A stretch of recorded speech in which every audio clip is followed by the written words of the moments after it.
How do you get locked in the bathroom? Never mind.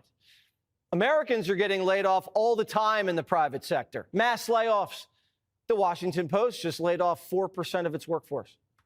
Are fired writers being interviewed on 60 Minutes? No. Southwest Airlines just laid off 15% of its workforce. And that's like the one airline that hasn't crashed. What's the difference? Well, the left thinks government workers are more important than workers in the private sector. They believe government workers do more for the country, and the country couldn't survive without them. So this is a test, all right? If Doge kills America, I was wrong, and I'll admit it. But if next year America's still here, the left owes me an apology. We'll just add it to the list. Their new hoax is that now Musk is a Putin puppet. People like sometimes like to end this war. Say like, you know, I'm a bought asset of Putin. Yeah. I'm like, he can't afford me. Yeah. I think you're worth more than Russia. Think about it. You can't buy the richest man in the world, and that's what drives Democrats nuts. Can't buy him, can't shame him, can't cancel him. You can't debank him.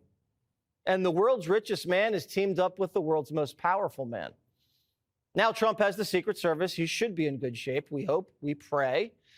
But Democrats are making things dangerous for Elon. The other day, a Tesla dealership was vandalized. Pam Bondi just launched Operation Whirlwind. And anyone slinging threats at Elon will be held accountable. Chuck Schumer's already gotten letters from the Justice Department. There's nothing tyrannical going on here. And if there is, that's what we pay lawyers for. America's heartthrob, Stephen Miller, gave the press a civics lesson. Listen. It is true that many of the people in this room for 4 years failed to cover the fact that Joe Biden was mentally incompetent and was not running the country. It is also true that many people in this room who have used this talking point that Elon is not elected fail to understand how government works. So I'm glad for the opportunity for a brief civics lesson. A president is elected by the whole American people. He's the only official in the entire government that is elected by the entire nation. The whole will of democracy is imbued into the elected president. That president then appoints staff to then impose that democratic will onto the government. The threat to democracy, indeed the existential threat to democracy, is the unelected bureaucracy of lifetime tenured civil servants who believe they answer to no one. Trump can hire whoever he wants. It's not like Biden, who flew his son all over the world in a government jet and shook down foreign nationals for access. Elon has a nose for this. He's a computer science wizard, a turnaround artist, and he's pretty good with numbers. I'll tell you a lesson I learned at PayPal.